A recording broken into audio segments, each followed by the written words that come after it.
đưa mùa hè thơm nồng nàn hoa sữa rơi. Ngỡ đó như hôm qua mà đã thấy gió ấm tan dần vào một mùa hè đã cuốn đi. Để nghe màu hoa đó màu trắng tươi như khi bên anh em hé môi. Và có ngày nào hương làn gió có lắm mùi hoa sữa thơm rồi sẽ còn là ngày em với anh nắm tay đi hết con phố này. Hoa sữa rơi vơi để quanh trên đường nơi anh từng đi với em. Hoa sữa mang anh gần em đi ngày qua đời chờ gió đem hương về.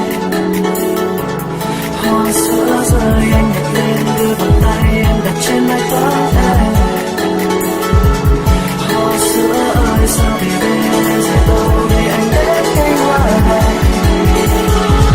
Hoa sữa rơi vơi để quanh trên đường nơi anh từng đi với em.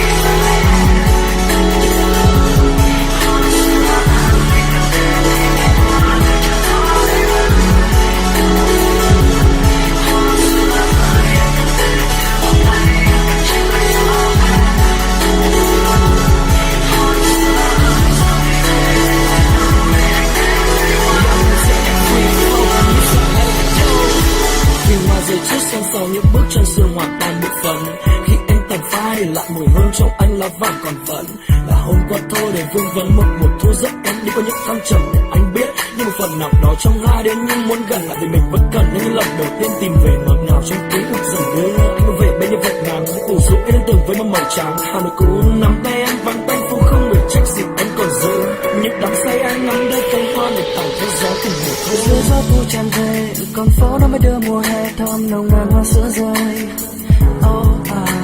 Ngỡ đó như hôm qua mà đã thấy gió ấm tan dần vào một mùa hè đã cuốn đi. Để nghe màu hoa đó màu trắng tươi như khi bên anh em hé môi.